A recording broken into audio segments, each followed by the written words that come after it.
Hey guys, welcome back and happy Tuesday. All right, guys, well, we're back to talk about some Real Housewives of Atlanta news, some updates because Sheree Whitfield, she has a new man and she's left Tyrone in the dust, but also Nene Leakes is calling out abusers who want power amid her lawsuit against Bravo, the production companies, and Andy Cohen. So there's a lot to cover here. Now, before we jump in, if you guys haven't already, go ahead, smash that like button. If you're not subscribed, get subscribed. Don't forget to hit that notification bell. And with that, let's jump right in.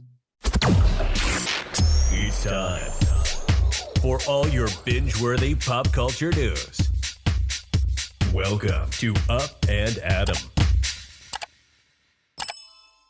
All right, guys, so it looks like Nene Leakes, and we talked about this. We know that she is suing Bravo, Andy, and the production company, right? She's saying that they were fostering this racist environment, a hostile work environment, and she's also claiming that she's been blacklisted.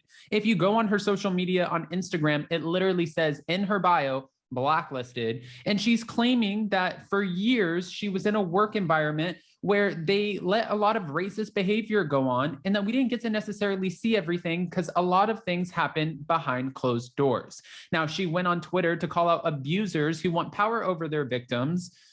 And she also said that she, again, claims that she was blacklisted and silenced for speaking out against the network. Now, she retweeted multiple fan support messages. Everybody can see what they did to me. Nobody is stupid. This is what she tweeted in a response to fans. And she also claimed that this treatment has been going on for years. Just remember, abusers want power over their victims. She added in a third tweet, and she wasn't necessarily specifying who the abusers were. She said they want to break you. Most abuse takes place behind closed doors. Hint, this is why you don't see everything. In the surface, it looks fine, right?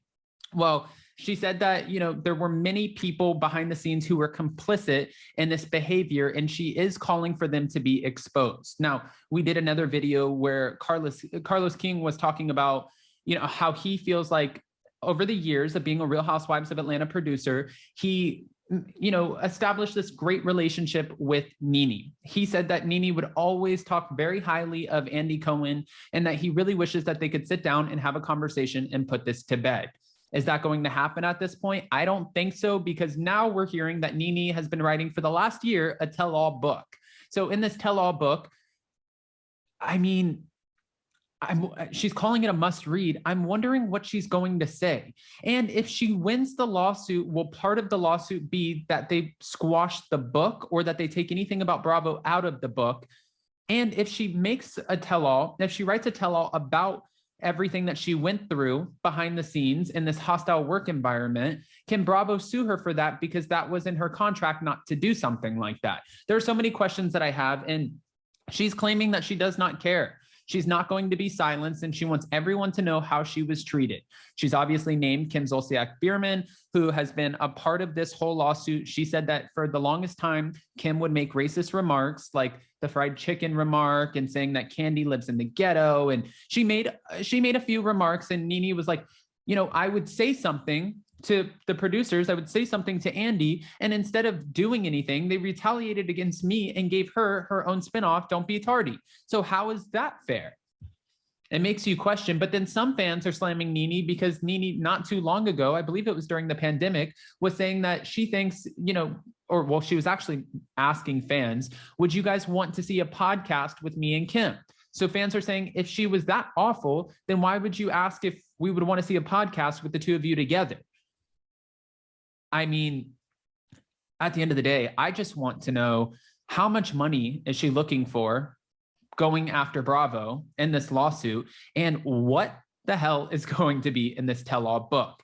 And when she's talking about being blacklisted, she said that she realized for years after being sought after, and she wasn't working for a couple of years in a row, she was starting her businesses, but she said after being sought after for TV gigs and entertainment gigs, obviously, and not being able to do them, she realized that, hey, somebody is, kind of stepping in the way and they're preventing me from working.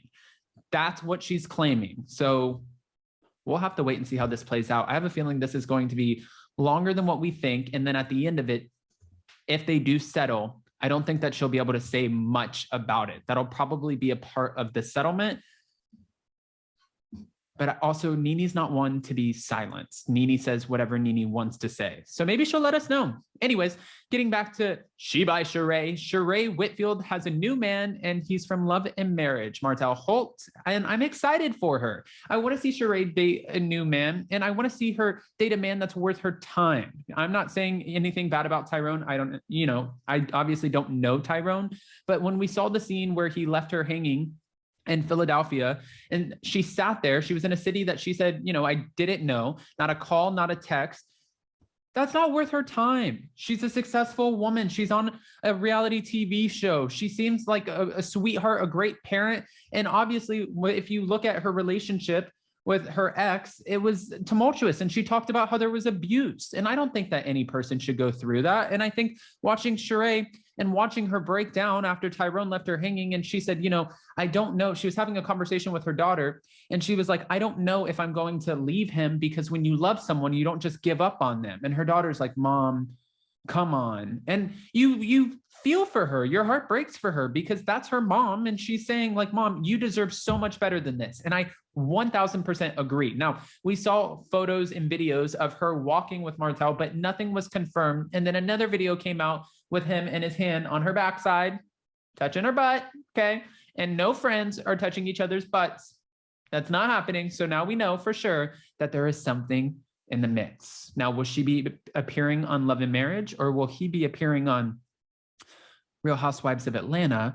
Which makes me wonder, because Carlos King is a part of Love and Marriage. I don't know the relationship between Carlos King and Andy Cohen, but I know that he branched off and he's doing his own thing. He's doing the damn thing. He's killing it. And I couldn't imagine that Andy Cohen would be too happy about that. I think Andy Cohen likes to, be the father of Bravo and like the only person right there at the top. This is not an Andy Cohen diss at all. I'm just saying he created the Housewives. He gave Carlos King a job as one of the producers. And I think that, allegedly gave him the job because they have different production companies. But I think that in his mind, he's probably like, oh, you're trying to branch off and take my concept and turn it into a different concept and, monetize off of it, which that could be taking away from the Housewives. But I don't know Andy Cohen like that. So this is all speculation. And this is what I'm reading on social media. And you guys might not agree with it. So that's where you guys come in. With your unfiltered opinions, I want you to comment below. What are your thoughts on Nene Leakes calling out abusers who want power and to silence their victims, and about her tell-all book? And then She by Sheree Whitfield dating Love and Marriage star Martel. Do you think that this is something that could last? Are you going to be buying this book? Do you think that she's going to win her lawsuit? I mean, these are all fair questions. Yeah. Don't forget to smash that like button. And tonight at 11 p.m., Jason and Josh are taking over my channel for Anchor Watch, another night of Anchor Watch, where you guys can talk about your big tip buoys and naughty yachties and whatever else it is that you guys talk about. So I can't wait to see that. I'll be in the live chat. And with that, I love you guys so much. We'll see you later. Smash the like button, hit the notification bell, and we'll talk then. Bye, guys.